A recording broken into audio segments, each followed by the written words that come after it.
ہم جس خطے میں بیٹھے ہیں پہلے بھی آپ کے سامنے رکھ چکا ہوں، یہ خطہ آپ کا اور میرا، اسلام قبول کرنا، اس کی نیکیاں بھی اس لشکر کو مل رہی ہیں جو محمد بن قاسم کی قیادت میں اس خطے میں آیا۔ کس وجہ سے؟ بر صغیر کی ایک بیٹی کی پکار اور آواز کے اوپر اس خطے کے اندر اسلام کو داخل کیا گیا، اور آج مسلمان اس خطے کے اندر اکثریت میں موجود ہیں، بہت بڑی تعداد میں موجود ہیں۔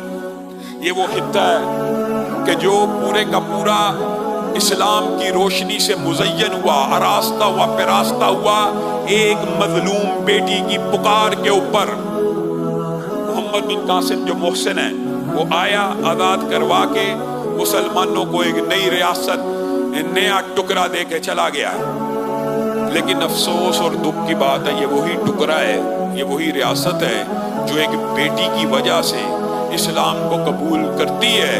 اسی ریاست کے نام نہاد حکمرانوں نے اسی خطے کی ایک بیٹی کو ڈالروں کے عوض امریکہ کو بیچ دیا۔ کتنے سال پہلے؟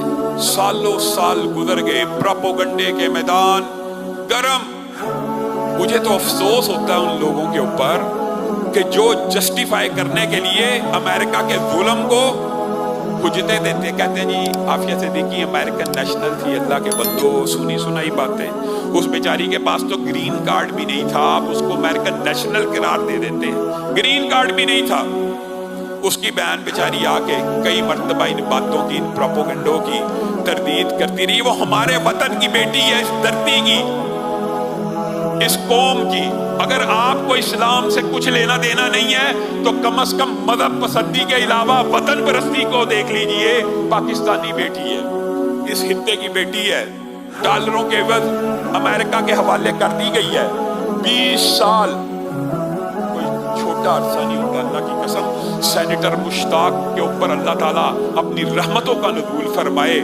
اس نے پورے پاکستانی قوم کے سامنے اس کا مقدمہ، اس کی بہن بھی لڑ رہی ہے، لیکن یہ ایک سینیٹر، اگر ایک سینیٹر ایسا ہو تو وہ امت کا کتنا بڑا محسن بن جاتا ہے۔ اور اگر پاکستان کے عوام ہوش کے ناخن لے 100 سینیٹر ویسے بھیج دے تو پھر تو پاکستان میں انقلاب آ جائے گا۔ لیکن آپ بھیجتے نہیں، آپ ووٹ چوروں کو ڈالتے ہیں، آپ ووٹ لٹیروں کو ڈالتے ہیں، آپ ووٹ جگیرداروں اور سیکولر پارٹیز کو ڈالتے ہیں۔